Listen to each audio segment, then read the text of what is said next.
Good morning and welcome back to Everyday Consciousness. I am Elaine Iwicki, and today I'm going to be talking to you about the importance of meanings and how to release meanings that are no longer serving you. So my video today is inspired by A Course in Miracles and the book Letting Go by Dr. David Hawkins. So in A Course in Miracles, the first 2 days of the student workbook are nothing I see means anything, and the second day is I have given everything I see all the meaning it has. So what does this mean? It means that the meaning you give to everything, it comes from the past. It comes from your experiences, it comes from your traumas, from your subconscious, from your conditioning, from the people around you. And when you see anything, till you are able to see what your beliefs are and what meanings you're giving to everything from the standpoint of an observer, that is how you can start to change these things. Because before you do that, the meanings are stable. They are fixed, they are unchanging, they are real, and they are all creating suffering. It's the ego's job to keep you in one place because that keeps you safe. And it does this through the use of fear. So the ego doesn't like what it doesn't know. It doesn't like things that are new and that it didn't experience in the past because there's no logical way forward. When you're in the unknown, part of you feels like it might be dangerous or unsafe or uncertain. So it's just easier to stick to what you know. And that's the ego making sure that nothing changes, nothing that's out of the realm of what can be handled will begin to happen. So you might have an identity that was given to you in childhood that you're still working through. I know that my identity that I had in childhood was that of a failure. But because of this failure identity, I have a tendency to self-sabotage. And I self-sabotage because in some ways, failure is safer than success. And not that failure is safer than success, but this is the meaning I give personally to failure and success. And I know that Dave Chappelle talked about this. So he has a joke of broke versus poor. And I guess he was complaining to his dad about hating being poor. And his dad said, "You're not poor. Poor is a mentality that few people ever recover from. You're broke." The meanings that we perceive are foundational to the way we feel, to the way we think, to the way we act, to what we do. But we are the authors of our own meanings. And that means that we can choose to keep anything we like, and we can choose to disregard anything we don't like. So the examples I just gave revolve around identity, but we give meaning to everything. You give meaning to every object you see, every person, every situation, every relationship, every lifestyle.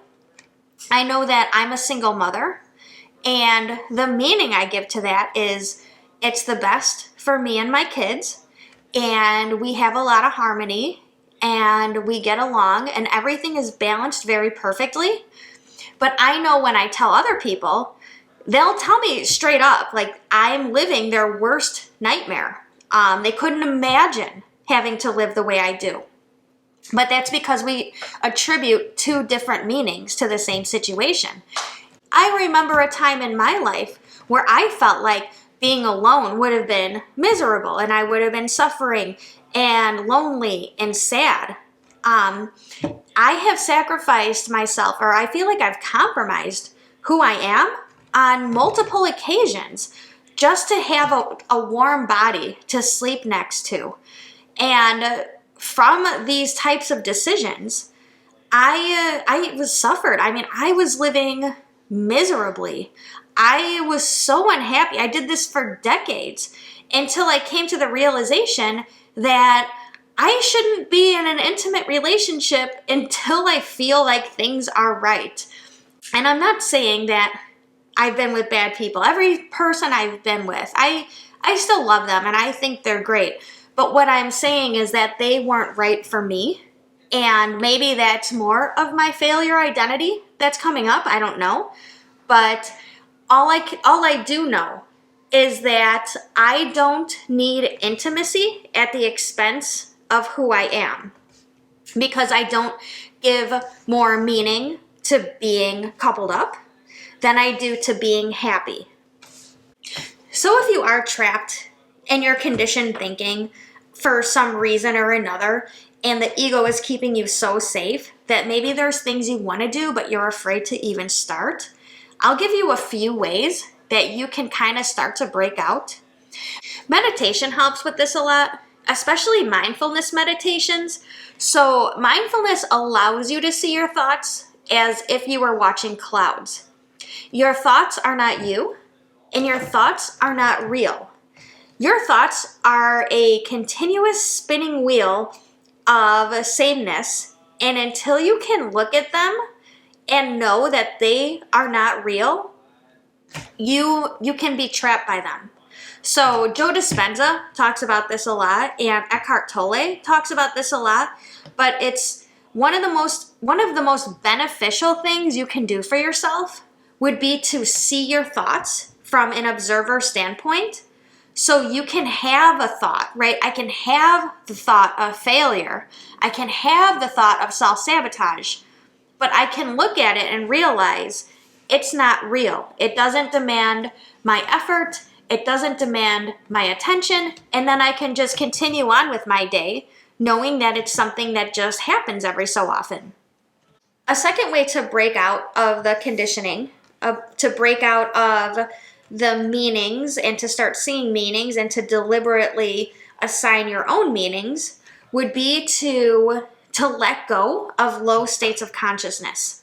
So in Dr. David Hawkins' work, he talks about states of consciousness, and the low ones are like shame is the lowest, and then guilt is the next higher, and despair, and it slowly moves up, and then it goes to like fear, desire, anger, and judgment, and there's probably a couple that I missed. But so if you are operating from any of these low states of consciousness, you are almost strictly responding to your environment. And the way it looks when you respond to your environment, because the ego is in control, these are ego states of consciousness, you are chasing pleasure and avoiding pain. So you are in a constant cycle of pursuit and flight, pursuit and flight, pursuit and flight. That's like your life. That's your whole life. And until you can even transcend judgment and get to a state of courage, that is when you start to be free. So courage can equate to an ability to see what's outside of the ego's box of safety. It takes courage to do that because the ego doesn't like it. To say, well, what's there? What's possible for me? What can I do? And there might be things happening around you. Things you don't like, things you do like, whatever. But you're not as moved by them as you would be in these lower states of consciousness. You can still sit there when these things are going on around you, but you're pulling ideas out from what you think would be best, and you're deciding what you're willing to do and what you're not willing to do. So letting go of the ego states of consciousness, all it takes is awareness. So you feel the anger, you feel the fear, you feel the judgment, and just let the truth shine on it through the awareness. So you just place your awareness on whatever emotion it's in your body, and you watch it, you just see what it does. You allow it to be there, and eventually it'll disappear. I think it takes like 20 to 30 minutes. And it's very funny because if you place your awareness on shame, maybe you're feeling very shameful, you just keep your awareness there and it moves up one level to guilt, like straight to the next level. And you do that again, you do it with the guilt. And then that will move up one level to sadness. And it really goes in these steps. And your goal your goal should be courage, because that is your first taste of freedom. And the last thing you can do is seek help. I know therapy helps. Maybe you can find a spiritual healer, or, some people like plant medicine, some people don't. So, just work with who you are. There's breath work. There's AA. Whatever resonates with you, whatever groups kind of are calling your name, or whatever people you like to be around. Maybe find some that you can connect to, and then you guys can help each other out. That will also help you to reframe your meanings, being around people who are happier, people who are like you, people who hold your values, people who have had similar pasts but made it out. Just connecting to them will really help too. I know that every day I show up to a Course in Miracles class every single day for 1 to 2 hours, and it helps bring peace to me every single day, and I love it. It's where my home is for the moment. And if you're interested in therapy and you live in Illinois, you could even come and see me. But these are the things that I would recommend to start changing the meanings that you have, especially the ones that you're not aware of yet. So what are the 3 ways to change the meanings? I'm just going to recap really quickly. My 3 ways are meditation, 15 minutes in the morning every day, bringing awareness to your ego emotions, to your lower consciousness levels until they raise, or to get help from a group of like-minded people who have made it through where you are right now. I hope this helps you. I hope this has inspired you. And thank you for watching. I will see you tomorrow. Bye.